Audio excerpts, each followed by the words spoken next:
Berikut ini adalah seri doa pagi dari Revival Morning Call. Kami yakin akan menambah iman Anda dan membawa Anda kepada pengenalan akan Tuhan lebih lagi. Selamat menikmati. Kita mau fokus kepada Tuhan. Mari kita siapkan hati. Kita mau bersyukur ya. Kalau hingga saat ini Tuhan pelihara kita. Hingga saat ini Tuhan tuntun kita. Semua anak-anak baikannya, semua anak kasihnya, semua anak anugerahnya.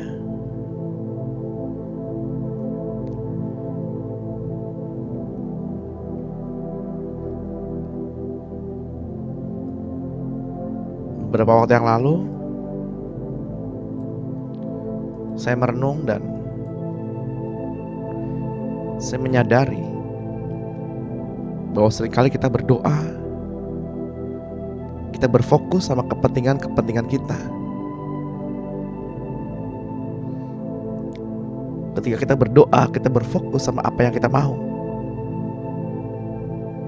apa yang kita butuhkan. Pergumulan kita.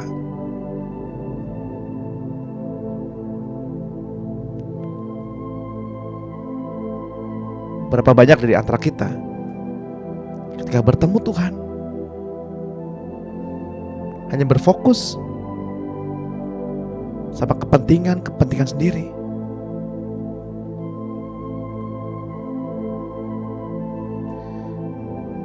Mari kita sama-sama belajar. Ketika kita mengalami perjumpaan dengan Tuhan, kita berfokus kepada pribadi Tuhan. Berfokus apa maunya Tuhan. Berfokus apa yang Tuhan rasakan. Karena penyembahan tidak berbicara mengenai apa yang kita rasakan, tapi penyembahan berbicara apa yang Tuhan rasakan. Sama seperti ketika Tuhan menciptakan langit dan bumi dan segala isinya. Kita membaca setiap kali penciptaan, Tuhan berkata, jadilah petang dan jadilah pagi. Itulah hari pertama. Jadilah petang dan jadilah pagi. Itulah hari kedua. Jadilah petang dan jadilah pagi. Itu hari ketiga. Dan seterusnya hingga hari ke-6. Hari ke-7 Tuhan sabat. Tuhan berhenti dari segala penciptaan. Bukan karena Tuhan lelah Bapak Ibu, tapi Tuhan menikmati ciptaannya.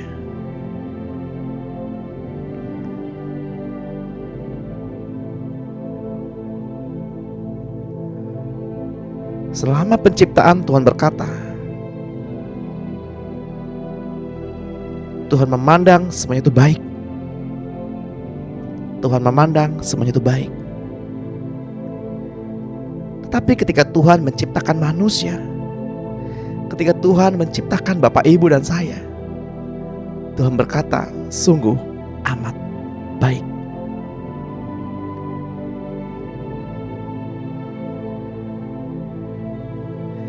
Tuhan memandang Bapak, Ibu, Tuhan memandang kita manusia sebagai ciptaan yang teramat baik, yang berhak mewakili keberadaannya di bumi ini. Jika Tuhan memandang kita sungguh amat baik, kenapa kita harus memandang diri kita sebagai pribadi yang tidak bernilai, sehingga mempergunakan kehidupan ini dengan semau-maunya?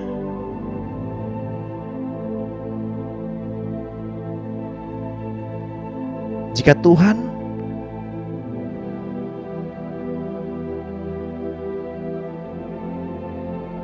sangat puas dengan ciptaannya, maka kita sebagai ciptaan yang termulia, ciptaan yang sangat baik,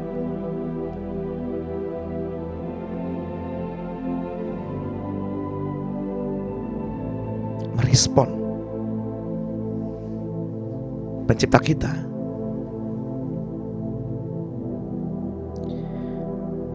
Saya ingin mengajak pada pagi hari ini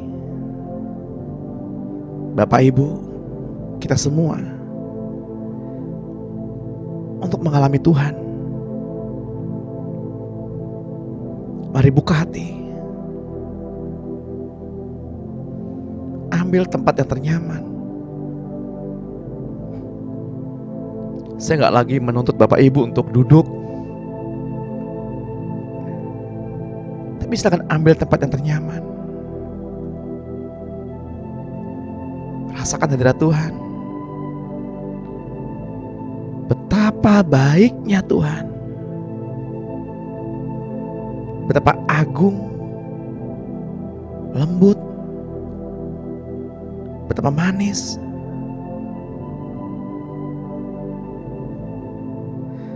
Sehingga Tuhan berkata, segala yang baik, yang murni, yang sedap didengar, dan lain sebagainya, pikirkanlah itu. Dan semua itu hanya ada di dalam Tuhan. Jadi Tuhan sedang berkata, pikirkanlah aku.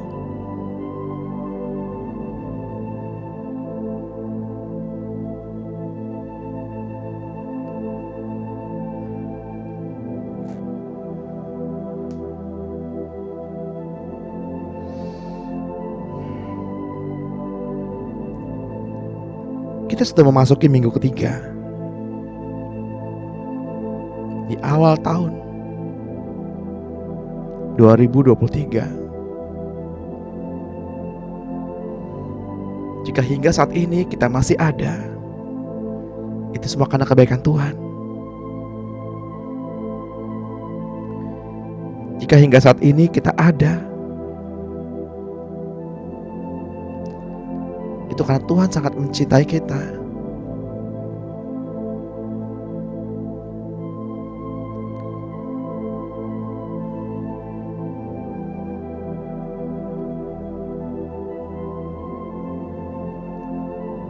Ketika kita hendak bertemu dengan pejabat wilayah, RT, RW, dan lain sebagainya, bahkan presiden sekalipun, kita harus membuat janji, bukan?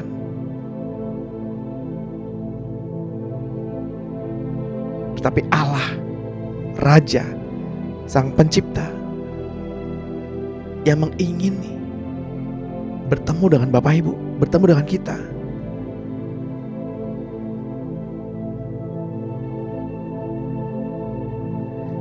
Jika kita tidak merespon, sungguh keterlaluannya kita. Mari kita responi bagaimana Tuhan memanggil kita. Responi bagaimana Ia memanggil nama putra dan putri Allah, memanggil nama Bapak Ibu pribadi, tiap pribadi.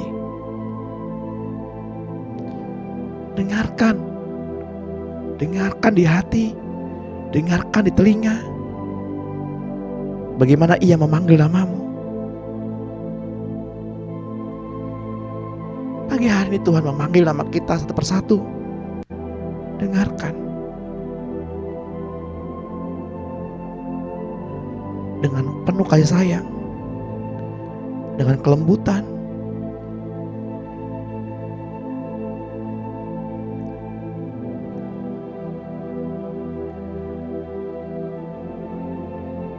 Ya Tuhan,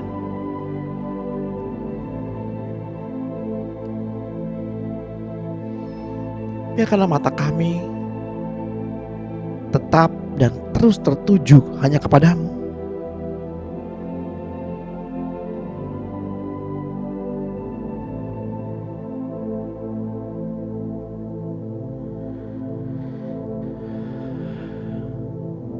Ajari kami untuk berfokus hanya kepada-Mu Tuhan.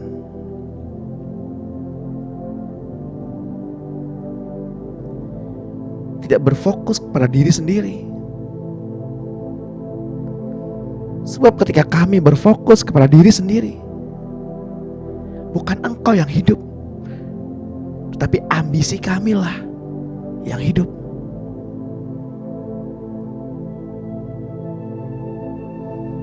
Biarlah firman-Mu mengajari kami pada pagi hari ini. Biarlah setiap firman yang keluar dari mulut Tuhan menjadi rema buat hidup kami sepanjang hari ini.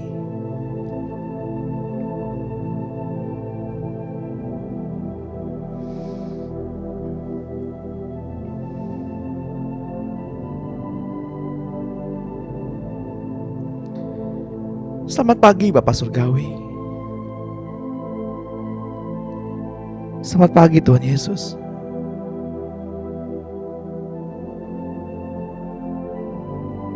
Selamat pagi Roh Kudus.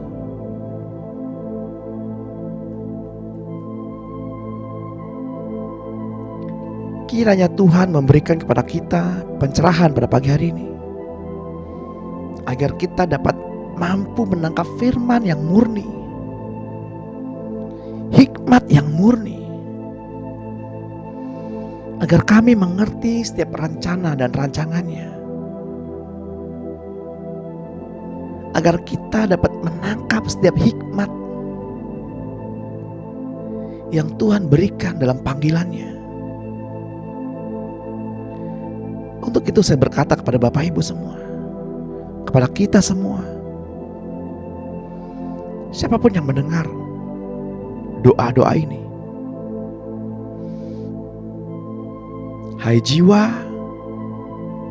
diam dan tenanglah.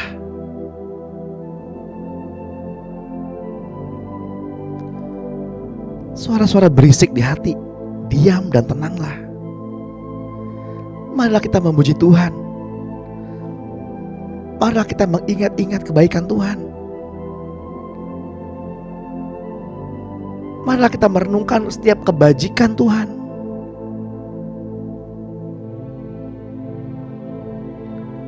Mari kita merenungkan betapa Tuhan mengasihi kita. Tuhan telah mengampuni segala pelanggaran kita.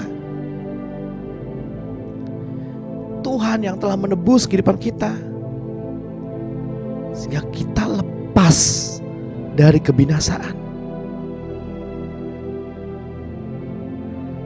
Karena Tuhanlah yang telah memperlengkapi kita dengan segala hal-hal yang baik. Tuhan yang telah memfasilitasi kita untuk bertemu dengan Allah, untuk mengalami kasih-Nya.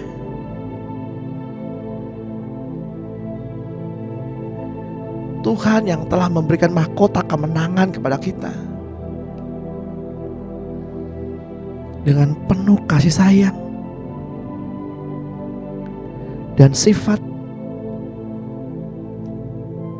yang penuh rasa kasih-Nya.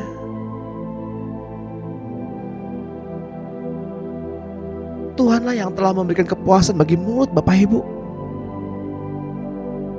untuk mengucap syukur dengan segala perkataan-perkataan yang baik yang sedap didengar. Maka perkatakanlah itu kepada sesamamu.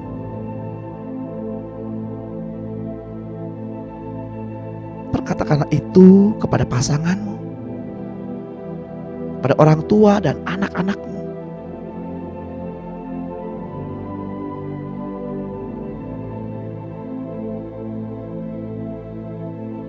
Dalam kitab Kolose 1 ayat 14 dan 1 Petrus 2 ayat 24. Semua sakit penyakit kita telah disembuhkannya.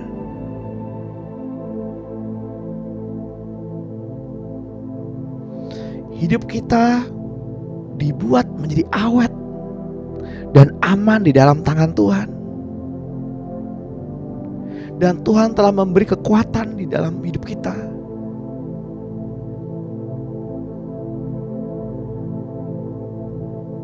Biarlah pada pagi hari ini Tuhan memahkotai kita dengan cinta kasih-Nya. Saya berdoa pada pagi hari ini, kita semua yang hadir pada saat ini dimahkotai oleh cinta kasih-Nya.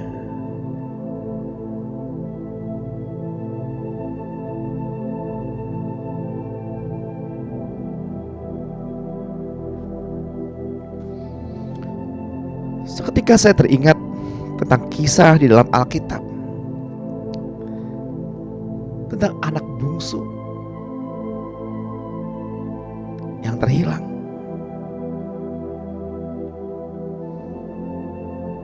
Ketika dia punya ambisi, ketika dia punya keinginannya sendiri, dia pergi meninggalkan keluarga, dia pergi meninggalkan ayahnya. Namun ketika di luar sana, ia mengalami depresi. Ia teringat kepada bapaknya dan ia kembali kepada bapaknya. Bapaknya pun tidak menolak dia.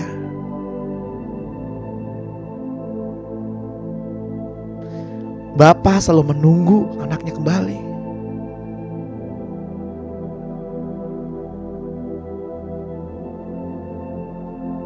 Untuk mengembalikan statusnya, mengembalikan posisinya di hati Bapa, di dalam keluarga Elohim. Ketika kita kembali kepada Bapa saat ini, status Bapak Ibu diubahkan, dipulihkan. Si anak bungsu diberi cincin,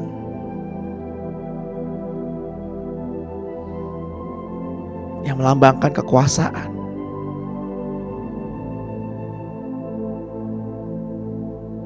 Diberikan jubah yang menggambarkan status, dan diberikan kasut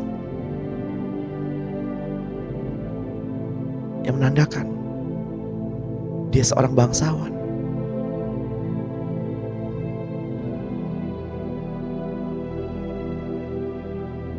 Ketika kita kembali kepada Bapa, status kita dipulihkan.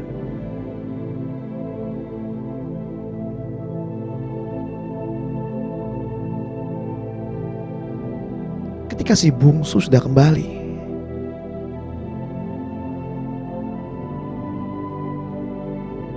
tanpa kita sadari, ada satu anak lagi yang terhilang, yakni si sulung. Ia merasa dekat dengan Bapa.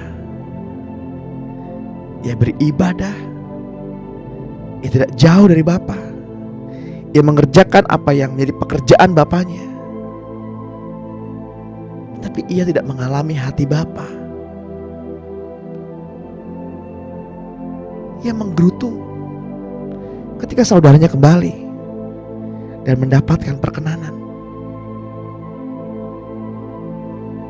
Seringkali kita seperti si sulung, betul? Melihat saudara kita kembali, melihat saudara kita yang jauh dari Tuhan dipromosikan Tuhan, melihat orang lain yang tidak menyembah Tuhan tapi diberi kesehatan, diberi berkat, diberi kebahagiaan. Berapa sering kita menggerutu sama Tuhan, Tuhan, aku dekat Tuhan, aku menyembah Tuhan, tapi Tuhan tidak memberkati aku dengan kesehatan. Tuhan tidak memberkati aku dengan melimpah-limpah.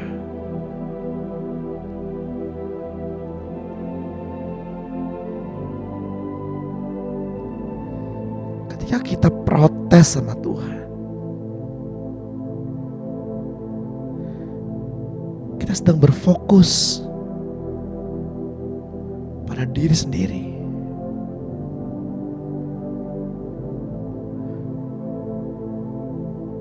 Pada pagi hari ini,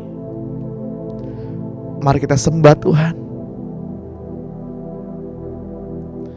Kita mengucap syukur apa yang Tuhan berikan kepada kita, karena itu yang terbaik. Dengan beginilah kita mencari Tuhan. Dengan beginilah kita mengalami Tuhan.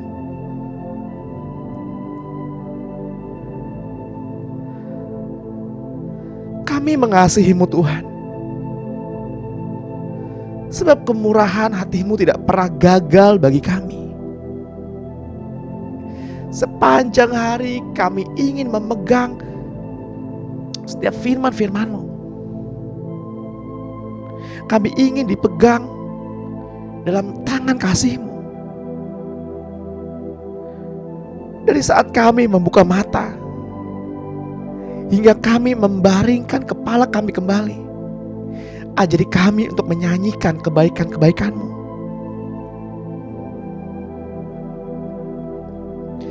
Sepanjang hidup ini ya Tuhan, Engkau selalu setia. Sepanjang hidup ini Engkau telah begitu baik. Dengan setiap hembusan nafas, kami akan menyanyikan kebaikan-Mu Tuhan.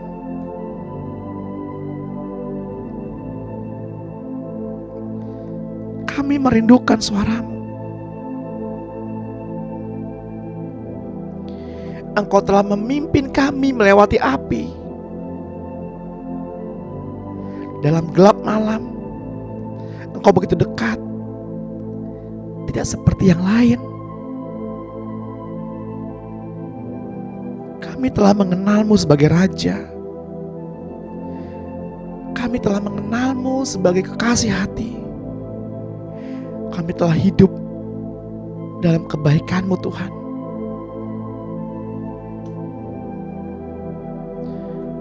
Kebaikan yang selalu mengejar kami. Kini kami letakkan hidup kami. Dan kini kami berserah.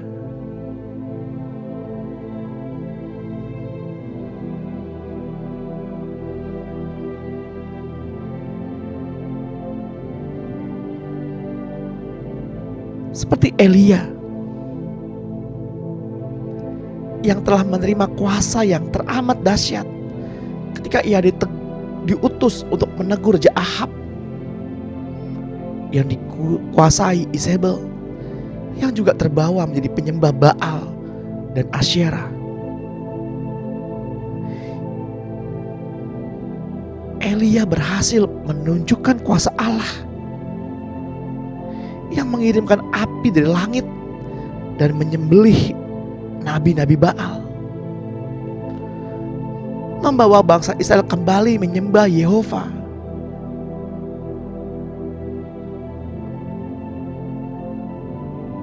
Namun di dalam dirinya, Elia memiliki ambisi untuk menjadi seorang yang lebih hebat dari leluhurnya. Roh maut mengejar Elia dan membuat ia kehilangan keberanian dan lari ke padang gurun. Bahkan Elia menginginkan kematian di bawah pohon arar. Malaikat surga memberinya makan.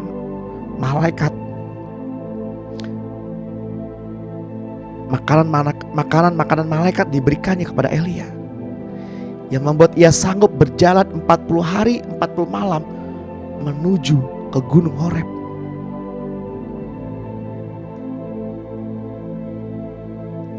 Sama seperti Yakub dalam kesendiriannya, di sanalah mereka mengalami perjumpaan dengan Allah dan dibaharui hidupnya. Seringkali tanpa kita sadari, kita memiliki ambisi. Kita ingin lebih ngerti, lebih hebat dari saudara-saudara kita yang lain. Kita belajar firman sedemikian rupa. Kita belajar pemuridan sedemikian rupa. Ingin lebih baik dari saudara-saudara kita yang lain.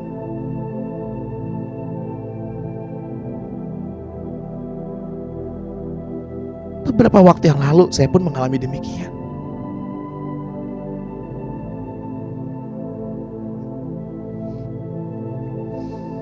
Saya mengejar status,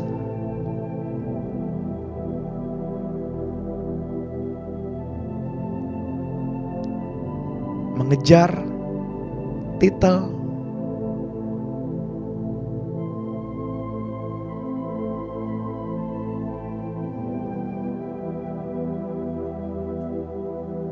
agar dapat melakukan apa yang hamba Tuhan lain lakukan secara resmi, secara legal.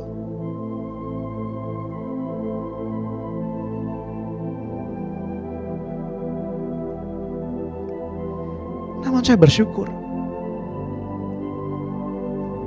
Tuhan mengingatkan di awal. Tuhan mengingatkan kepada saya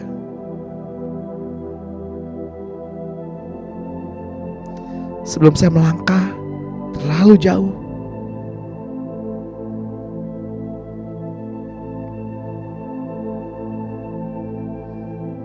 Apa bedanya saya dengan mereka yang mengejar ambisi?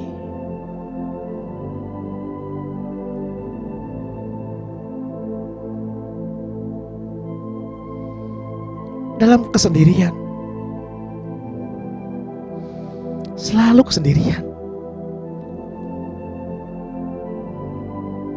Dalam kesendirian Daniel bertemu Tuhan.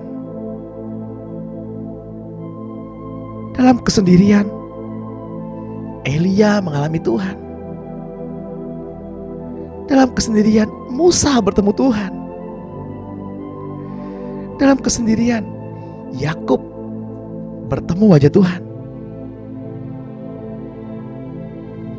Dalam kesendirian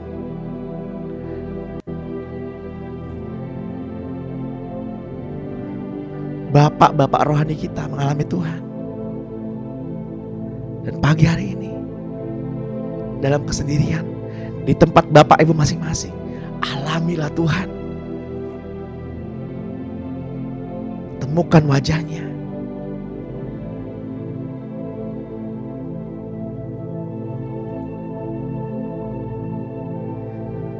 Mereka yang mengalami perjumpaan dengan Tuhan, mereka dibaharui hidupnya.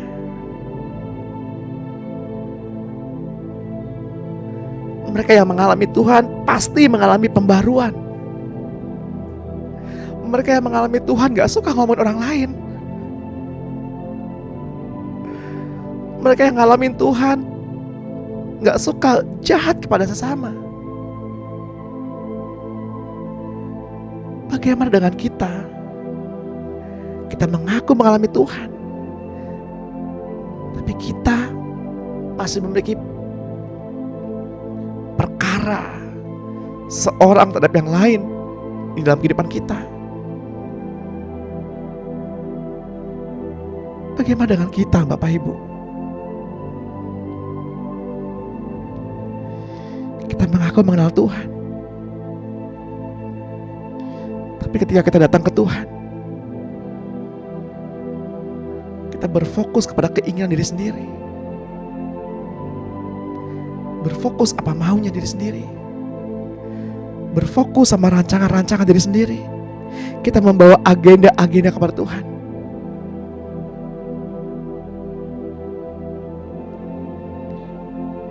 Mari datang kepada Tuhan. Mari berseru kepada Tuhan. Tuhan, ampuni saya. Isi saya dengan kasih-Mu Tuhan. Isi hidup saya dengan hati-Mu Tuhan. Saya hanya ingin Tuhan. Saya hanya perlu Tuhan. Tidak ada yang lain. Saya hanya perlu Tuhan.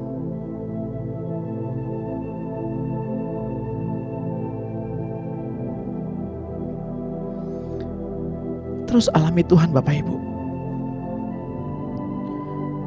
Rasakan atmosfer berubah saat ini. Rasakan kasih-Nya mengalir.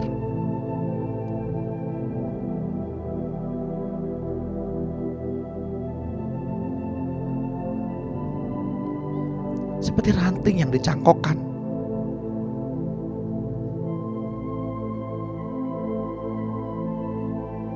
kepada pokok anggurnya, kepada pohon, agar ranting itu mengalami kehidupan.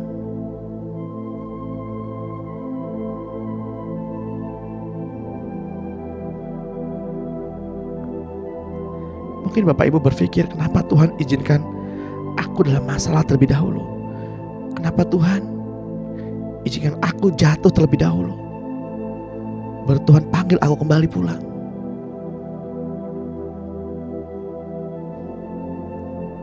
Hikmat berbicara Bapak Ibu.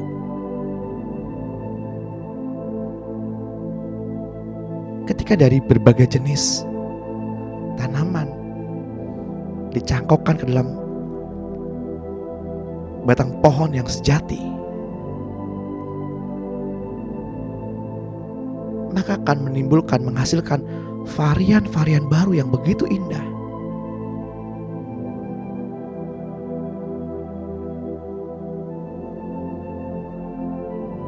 Akan melahirkan anak-anak rohani yang baru, begitu indah.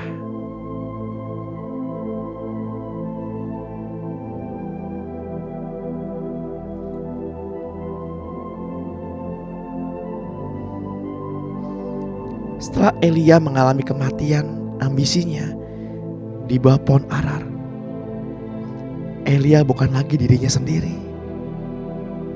Ia berjalan 40 hari 40 malam sampai ke Horeb, di mana Musa bertemu Tuhan. Untuk itulah tempat itu dinamakan Gunung Tuhan.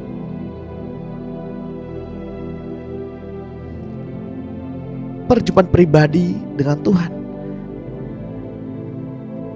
mengubah Elia menjadi sahabat Allah.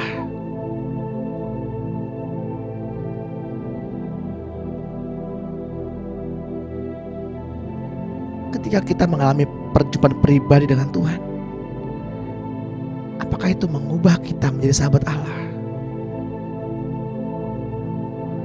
Apakah kita mengerti isi hati sahabat kita? Apakah kita memberi apa yang sahabat kita inginkan? Elia menyadari.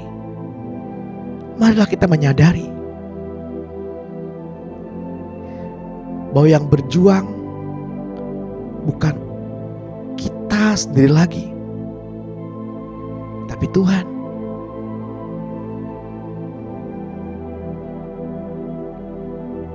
Setelah Elia mengalami pemulihan, Elia kembali berjalan kaki ke Damsyik.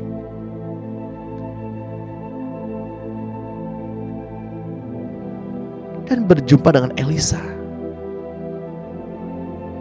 lalu memuridkan dia.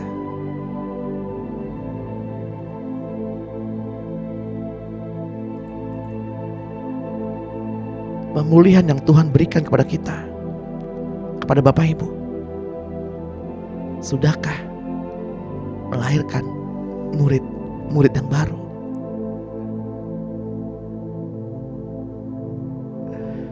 Perjumpaanmu dengan Tuhan, sudahkah melahirkan murid-murid yang baru?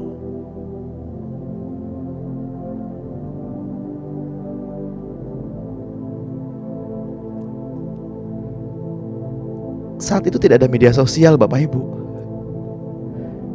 jadi lebih sulit. Sekarang ada begitu banyak media sosial, alat telekomunikasi yang seharusnya memudahkan kita dalam memuridkan.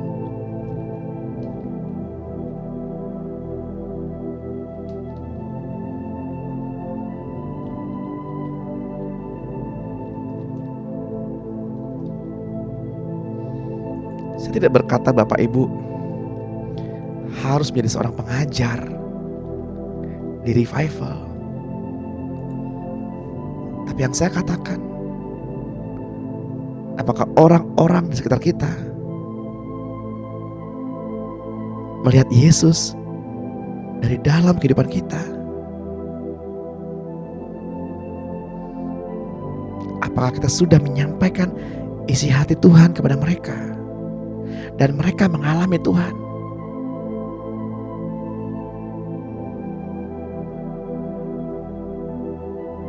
Apakah mereka mengalami Tuhan melalui kita?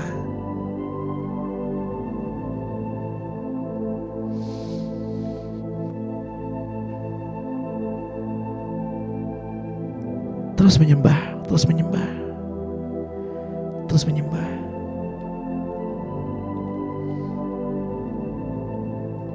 Sekalipun Bapak Ibu tidak melihat, terus menyembah.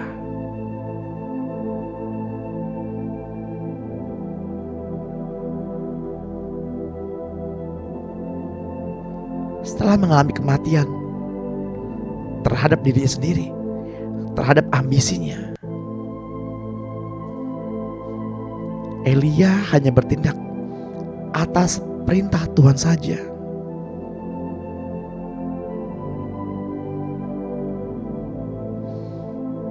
Kematian Elia terhadap ambisinya membuat dia berjalan dalam pimpinan Tuhan, dan Elia menjadi sahabat Tuhan.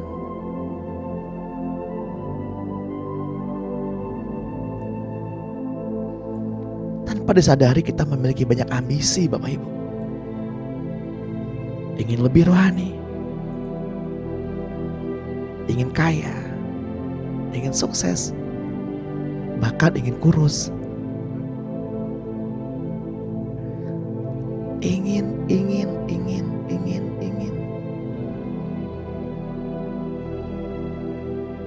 Apakah keinginan kita adalah keinginan Tuhan?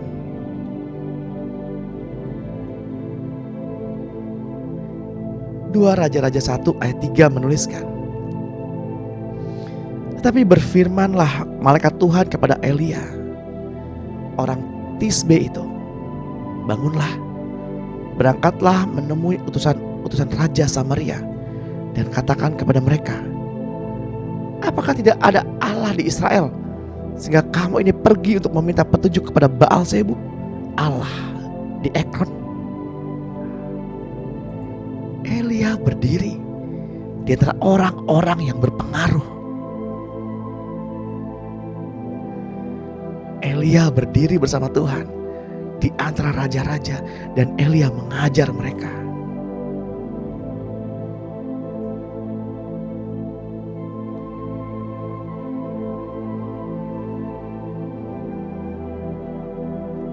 Dua Raja-Raja 1 ayat 15 pun menuliskan, maka berfirmanlah malaikat Tuhan kepada Elia, turunlah bersama-sama dia, janganlah takut kepadanya. Lalu bangunlah Elia dan turun bersama-sama dia menghadap raja. Elia mengalami Tuhan. Elia menjadi sahabat Allah, dan penyertaan Allah bersama Elia.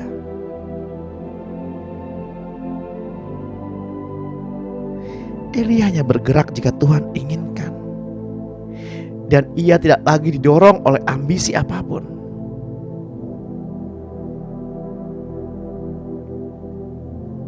Siapapun orangnya, termasuk Bapak, Ibu, dan saya,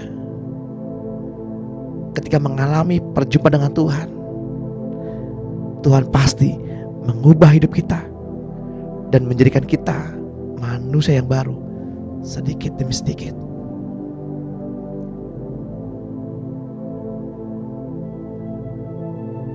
Tidak banyak orang mengalami pengangkatan hidup-hidup ke surga. Hanya Henokh dan Elia dari masa perjanjian lama yang pernah mengalaminya. Tetapi kini kita berada di masa akhir gereja. Ada satu janji Tuhan yang selama ini belum terpenuhi, yang pasti akan digenapi pada masa yang akan datang. Kini kita menantikan masa pengangkatan ke surga besar-besaran. Yohanes 11 ayat 25 menuliskan, jawab Yesus kepadanya, akulah kebangkitan dan hidup. Siapa saja yang percaya kepadaku, ia akan hidup walaupun ia sudah mati. Dan setiap orang yang hidup dan yang percaya kepadaku tidak akan mati selama-lamanya. Percayakah Bapak Ibu dan saudara-saudara akan hal ini? Kitab 1 Tesalonika 4 ayat 14. Karena jikalau kita percaya bahwa Yesus telah mati dan telah bangkit, maka kita percaya juga bahwa dengan perantaraan Yesus, Allah telah mengumpulkan bersama-sama dengan Dia mereka yang telah meninggal. Hal ini kami katakan kepadamu dengan firman Tuhan. Kita yang hidup, yang masih tinggal sampai kedatangan Tuhan, sekali-kali tidak akan mendahului mereka yang telah meninggal. Sebab pada waktu aba-aba diberi, pada waktu pemimpin malaikat berseru dan sangkakala Allah berbunyi, maka Tuhan sendiri akan turun dari surga, dan mereka yang mati dalam Kristus akan lebih dahulu bangkit. Sesudah itu, kita yang hidup, yang masih tinggal, akan diangkat bersama-sama dengan mereka dalam awan menyongsong Tuhan di angkasa. Demikianlah kita akan hidup selama-lamanya bersama-sama dengan Tuhan.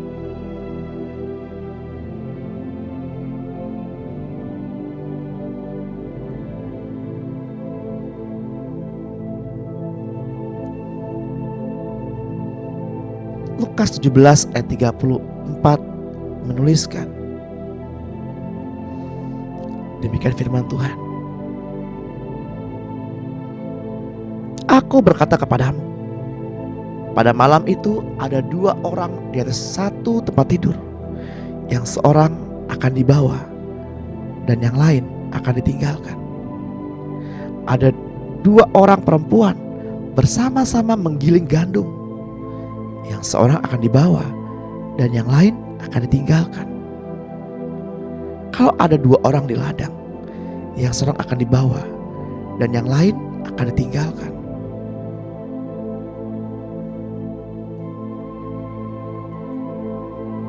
Mari kita terus menyembah,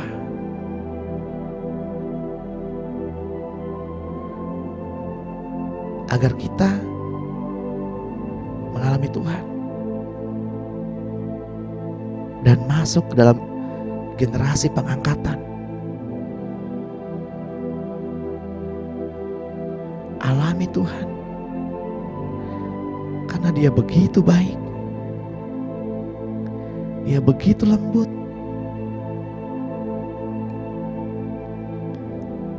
Semua yang boleh terjadi dalam kehidupan kita, semua hal-hal yang boleh kita nikmati selama ini, semua karena kasih karunia Tuhan.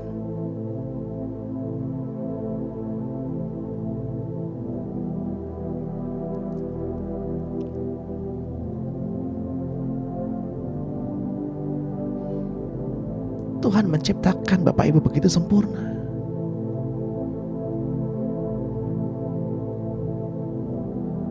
Mungkin ada yang berkata, Tuhan, kenapa Tuhan menciptakan dia mancung sedangkan aku pesek? Mungkin kita protes sama Tuhan.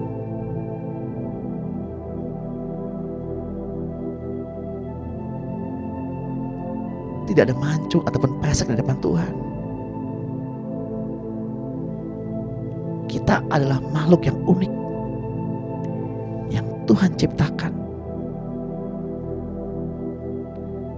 Pribadi yang unik. Dengan kemuliaan Tuhan menciptakan Bapak Ibu dan saya.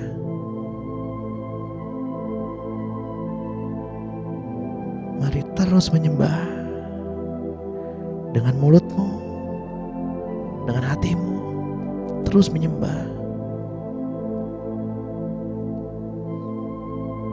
Matius 25 ayat 4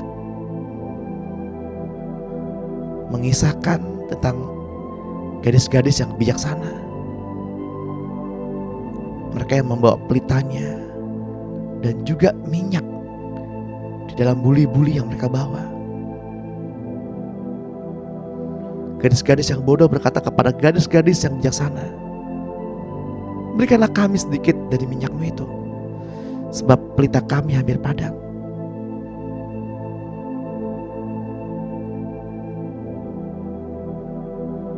Berikanlah kami waktumu. Aku ingin bercerita kejelekan orang lain. Berikanlah aku telingamu. Aku ingin cerita kejahatan orang lain.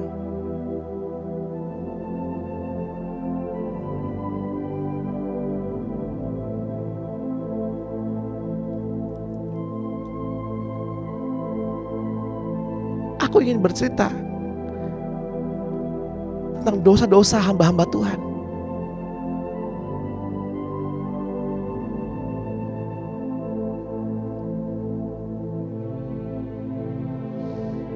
Tapi gadis-gadis yang bijak tidak memberi minyak kepada gadis-gadis yang bodoh itu. Kita gak ada waktu Bapak Ibu untuk mendengarkan semua omong kosong ini. Kita gak ada waktu untuk mendengarkan kekurangan orang lain. Kita gak ada waktu untuk mendengarkan kejelekan orang lain.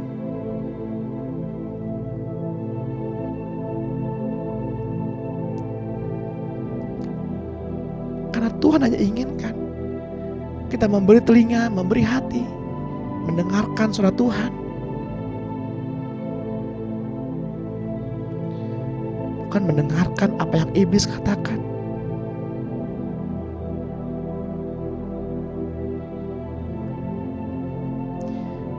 Teruslah percaya walaupun Bapak Ibu tidak melihat.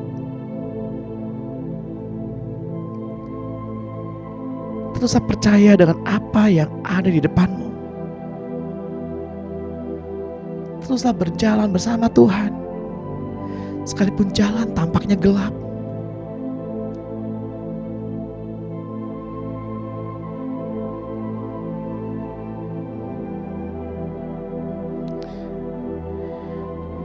Tadi malam ketika saya berdoa, saya merenungkan, Tuhan, bagaimana kehidupan saya Tuhan 5 tahun ke depan?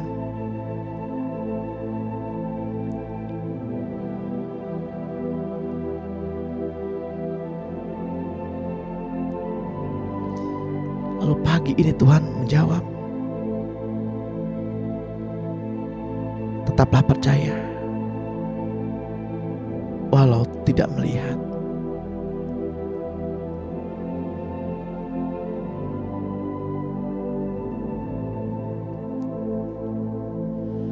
Sebab aku mengetahui rancangan-rancangan yang ada padamu, rancangan damai sejahtera, bukan rancangan kecelakaan.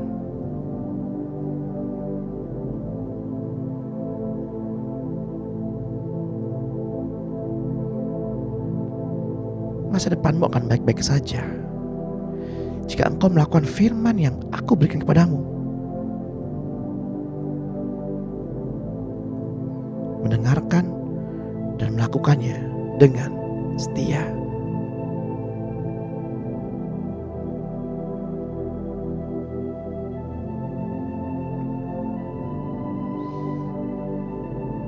Kita akan belajar di kelas-kelas pemuridan makna setia.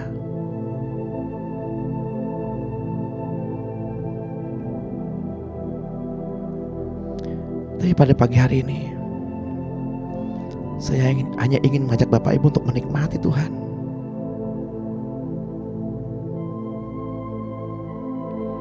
Bagaimana Tuhan memanggil Bapak Ibu.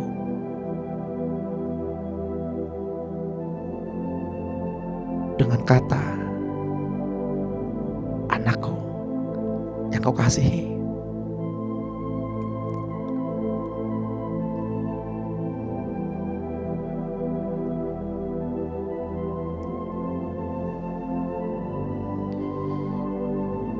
Sekalipun dunia berlaku gak adil kepadamu,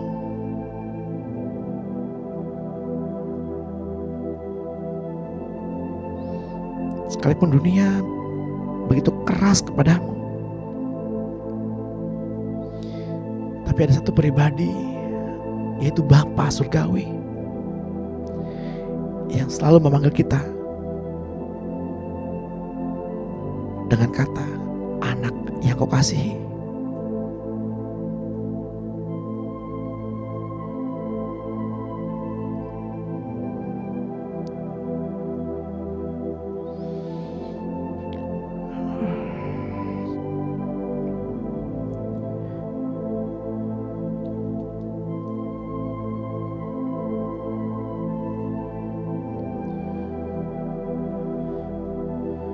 Sekalipun urapan Elisa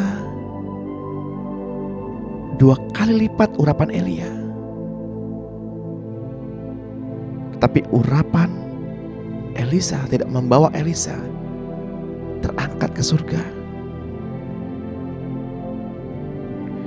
Elisa tidak mengalami kematian daging dan ambisi seperti Elia untuk diangkat ke surga. Harus ada kematian, yakni tabiat daging, ambisi harus terus menerus disalibkan dan hidup menjadi sahabat Allah, penuh dengan Roh Kudus. Mereka yang bertabiat daging dan penuh ambisi tidak mungkin dipenuhi dengan Roh Allah.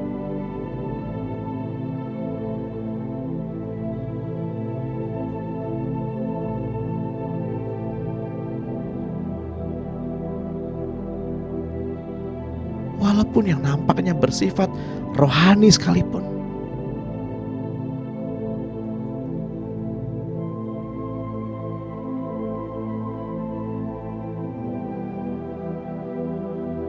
mereka yang tidak melakukan kehendak Bapa,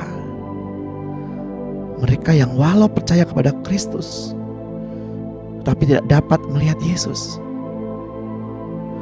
mereka yang mudah sekali melihat kekurangan orang lain, mereka yang sulit sekali melihat pribadi Yesus di dalam segala situasi, mereka yang tidak menjaga hatinya untuk tetap terjaga agar tetap murni. Pada akhirnya nanti mereka akan berseru-seru, Tuhan, bukankah aku bernubuat demi nama-Mu dan mengusir setan demi nama-Mu dan mengadakan banyak mukjizat demi nama-Mu? Tetapi Tuhan akan berkata, nyalah kalian pembuat kejahatan, karena aku tidak mengenal kalian. Bapak Ibu yang terkasih dalam Tuhan, mereka tidak melakukan kehendak Bapa yang di surga.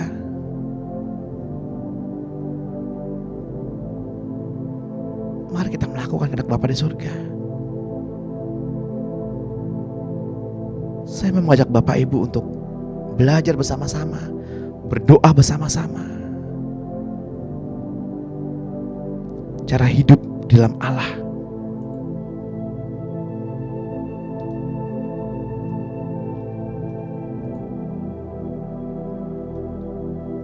Bagi Bapak Ibu yang mau belajar bersama-sama, berdasarkan 1 Yohanes 3 ayat 24, Amsal 4 ayat 20, mari kita berdoa bersama-sama. Ya Tuhan, akan aku perhatikan perkataan-Mu, akan aku arahkan telingaku kepadamu. Kiranya semuanya itu tidak menjauh dari mataku, dan akan kusimpan ini semua di lubuk hatiku, karena itulah yang menjadi kehidupan bagiku yang telah mendapatkannya, dan kesembuhan bagi seluruh tubuhku. Biarlah akan aku jaga hati ini Tuhan dengan segala kewaspadaan, karena aku tahu dari situlah terpancar kehidupan. Amin.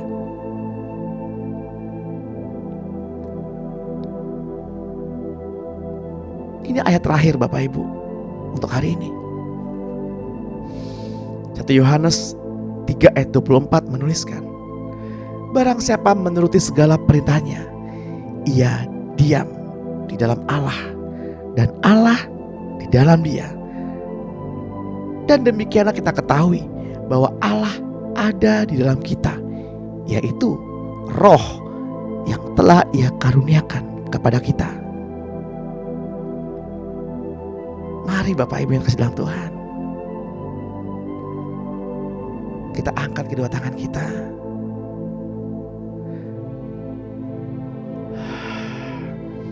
Mari kita arahkan hati kita kepada Tuhan. Kita fokuskan pandangan kita kepada Tuhan. Di dalam nama Tuhan Yesus Kristus, terimalah pengurapan dari Bapa kita, Tuhan Yesus Kristus dan Roh-Nya yang kudus. Damai sejahtera penyertaan yang daripadanya sepanjang hari ini, keselamatan, perlindungan, kesembuhan, pemeliharaannya yang sempurna, dan keamanan ada bersama-sama dengan kita. Roh Kudus mengurapi kita semua dengan minyak yang baru. Percik pada kedua ambang pintu pikiran, kedua ambang pintu hati, kedua ibu jari tangan dan kedua ibu jari kaki. Biarlah roh, jiwa, dan tubuh kita terpelihara sempurna sampai Tuhan Yesus datang menjemput kita di awan-awan yang permai. Biarlah apa yang menjadi perenungan kita pada pagi hari ini dan apa yang kita perkatakan pada pagi hari ini termaterai di dalam kehidupan kita oleh Roh Kudus yang memateraikannya. Di dalam nama Tuhan Yesus Kristus, mari Bapak Ibu yang percaya dan diberkati Tuhan, sama-sama kita katakan amin.